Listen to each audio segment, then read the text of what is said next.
Assalamualaikum dan salam hormat. Berita Pagi Sarawak edisi Sabtu 23 Januari bersama saya Muhammad Azizi Rahim. Kita mulakan berita dengan perkembangan ini. Sarawak mencatatkan 2 lagi kes kematian akibat jangkitan COVID-19 semalam iaitu 1 di Miri dan 1 di Sibu. Menjadikan jumlah keseluruhan kematian meningkat kepada 24 kes. Pengerusi Jawatan Kuasa Pengurusan Bencana Negeri Sarawak JPBN, Dato' Amar Douglas Uga Embas berkata kes kematian ke-23 melibatkan seorang lelaki warga tempatan berumur 48 tahun yang dimasukkan ke Hospital Miri pada 19 Januari 2021 kerana mengalami kesukaran pernafasan. Saringan RT-PCR terhadap kes dijalankan pada 20 Januari dan didapati positif pada 21 Januari dan meninggal dunia pada hari yang sama. Kes kematian ke-24 melibatkan seorang lelaki warga tempatan yang berumur 66 tahun dimasukkan ke Hospital Sibu pada 17 Januari kerana mengalami kesukaran dalam pernafasan. Kes disahkan meninggal dunia semalam. Kes adalah daripada kluster Pasai. Semalam juga menyaksikan 229 kes positif COVID-19 yang dikesan di Sarawak iaitu 168 di Sibu, 28 kes di Miri, 9 di Kuching, 7 masing-masing di Kenawit, Seri Aman dan Lubuk Antu, 2 di Subis dan 1 di Bintulu. Ini menjadikan jumlah keseluruhan kes positif COVID-19 di Sarawak meningkat kepada 2,931 kes. Dalam pada itu, Dato' Amar Douglas Ugah memberitahu JPBN Sarawak mengeluarkan beberapa garis panduan prosedur operasi standard SOP baharu bagi kawasan Perintah Kawalan Pergerakan PKP dan Perintah Kawalan Pergerakan Bersyarat PKPB di negeri ini. SOP itu dibuat mengambil kira kes COVID-19 di negeri ini mencecah 3 angka dan beberapa kes jangkitan berpunca daripada menghadiri majlis keramaian. Mengharap kalau tidak ada urusan penting, duduk di rumah ataupun kekal di daerah masing-masing. Kerana kita mendapati bahawa ada satu kes dia menghadiri satu majlis perkahwinan di Miri tapi dia kerja di pendalaman di Baram dan dapati positif. Dan ini yang kita inilah nasihat kita kepada orang ramai. Bagi kehadiran ke upacara pengkebumian di kawasan-kawasan PKPB, maksimum 50 orang sahaja dibenarkan, manakala maksimum 30 orang sahaja di tapak pengkebumian. Bagi kawasan PKP, hanya keluarga terdekat sahaja dibenarkan. Garis panduan upacara pengkebumian itu juga boleh didapati daripada Unit Hal Ehwal Agama-Agama Lain Unifor dan Jabatan Agama Islam Sarawak JAIS. Sementara itu, semua majlis sosial dan keramaian di kampung dan rumah panjang adalah tidak dibenarkan. Dalam sidang media yang sama, Pengarah Jabatan Kesihatan Negeri Sarawak Dr. Chin Zing Hing menjangkakan kes COVID-19 di Sarawak terus meningkat dalam beberapa hari. So up to 12 noon today, we still have about 191 sample pending result from Sibu. At the moment, Sibu Divisional Health Office, together with the Sibu Divisional Disaster Management Committee, are actively carrying out the active case detection in all the affected longhouses and locality in Sibu. Dr. Chin dalam pada itu memaklumkan seramai 20 kaki tangan Hospital Miri telah dijangkiti COVID-19 dan kebanyakan adalah daripada unit kecemasan dan trauma. Susulan itu, bagi mengekang penularan jangkitan, lebih 100 kaki tangan kontak rapat menjalani kuarantin ketika ini. Seramai 20 pendatang asing tanpa izin parti telah ditahan menerusi objala di bawah Jawatan Kuasa Pengurusan Bencana Negeri JPBN Sarawak yang dilaksanakan di sekitar Kuching pada Rabu dan Khamis lepas.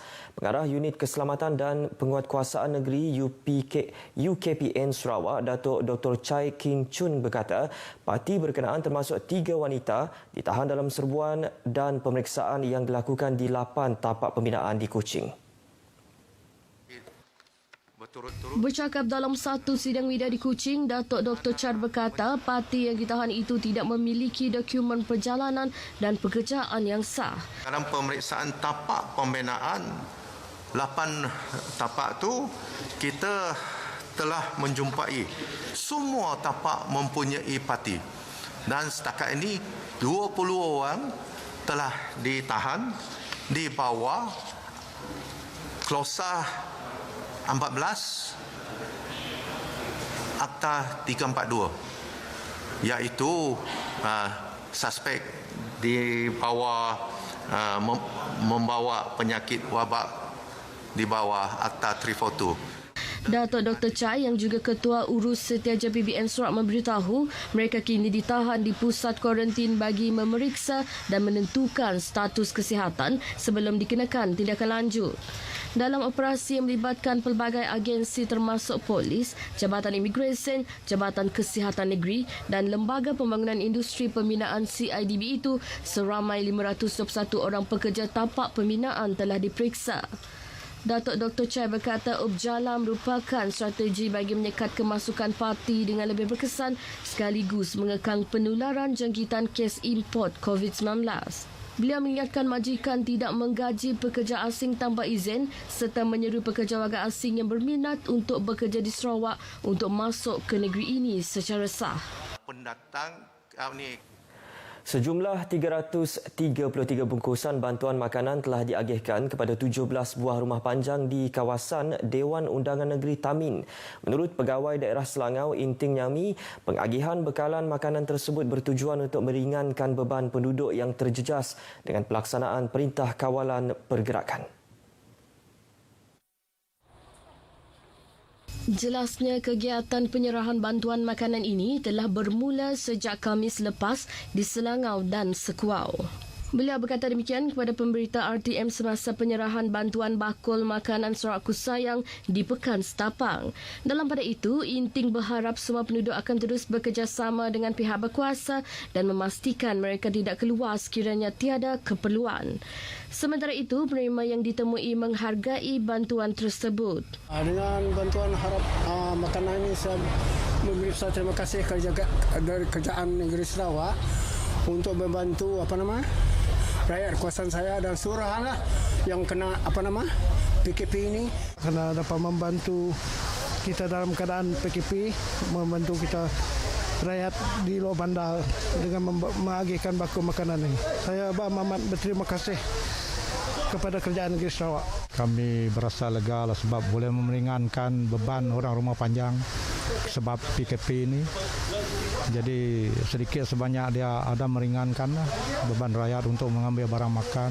Penghantaran bungkusan makanan kepada penerima dihantar mengikut giliran.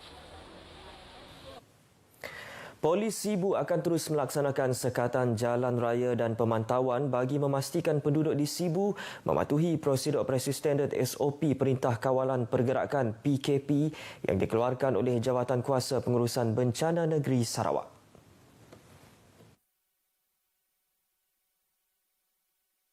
Kami bertindak berdasarkan apa yang dinyatakan di dalam SOP tersebut. Jangan susah. Kita tidak akan melangkaui kuasa kita melebihi daripada SOP yang dikeluarkan. Beliau menyatakan demikian dalam sidang media di Sibu. DSP Arifin turut menyeru agar peniaga-peniaga dan orang ramai merujuk kepada laman sesawang Jawatan Kuasa Pengurusan Bencana Negeri Sarawak untuk membaca senarai penuh SOP yang telah dikeluarkan bagi mengelakkan sebarang kekeliruan. Mengulas video tulang menunjukkan tentangan penduduk rumah panjang kepada anggota polis yang didakwa berlaku di sebuah rumah panjang di Aub Sibu. DSP Arifin berkata ia adalah satu berita palsu.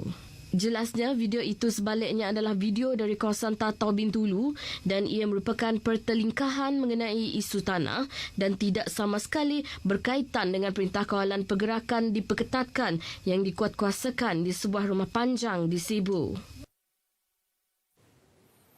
Kementerian Kebajikan Kesejahteraan Komuniti, Wanita, Keluarga dan Pembangunan Kanak-kanak KWKPK akan menggunakan pelbagai pendekatan untuk memastikan kenyalan Gold Card KGC yang telah dicetak sampai kepada pemohon.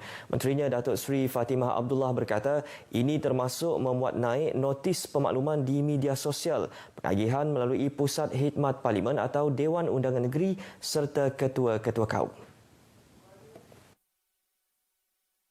Ada kad yang sudah kita cetak tetapi Nya si datang ngambil walaupun udah ditelefon, si datang ngambil maybe because of COVID ke. Dan ada yang nombor telefon udah bertukar, jadi si dapat di call. Ada addressnya pun sudah bertukar. So there are challenges for us to distribute. Datuk Seri Fatimah menyatakan demikian dalam sidang media mengenai penyelarasan KGC dan bantuan ihsan kematian BIK di Kuching. Sejak Januari tahun lepas hingga semalam, sebanyak 184,084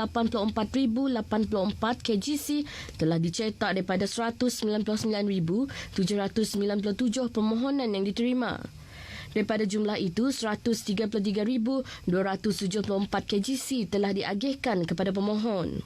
Dalam pada itu, sebanyak 195 outlet telah mendaftar sebagai rakan strategik KGC setakat ini. Mengenai BIK, Datuk Seri Fatimah berkata, sejak Januari tahun lepas kementeriannya telah meluluskan sebanyak 1,686 daripada 2,224 permohonan BIK yang diterima. Ia melibatkan pembayaran berjumlah 5.058 juta ringgit. Pemberian BIK kepada waris pemegang KGC yang meninggal dunia merupakan inisiatif Kerajaan Sarawak untuk membantu meringankan beban keluarga bagi kos membawa balik jenazah dan pengebumian berjumlah RM3,000. Datuk Seri Fatimah bagaimanapun menegaskan bantuan tersebut hanya untuk pemegang kad KGC yang tidak menerima sebarang bantuan kebajikan seperti Jabatan Perkhidmatan Awam iaitu bagi pesara, insurans, kumpulan simpanan pekerja dan pertubuhan keselamatan sosial. Program latihan bagi pemain tenis di Sarawak diteruskan bagi kawasan yang dikenakan Perintah Kawalan Pergerakan Bersyarat PKPB dengan prosedur operasi standard SOP yang diperketatkan.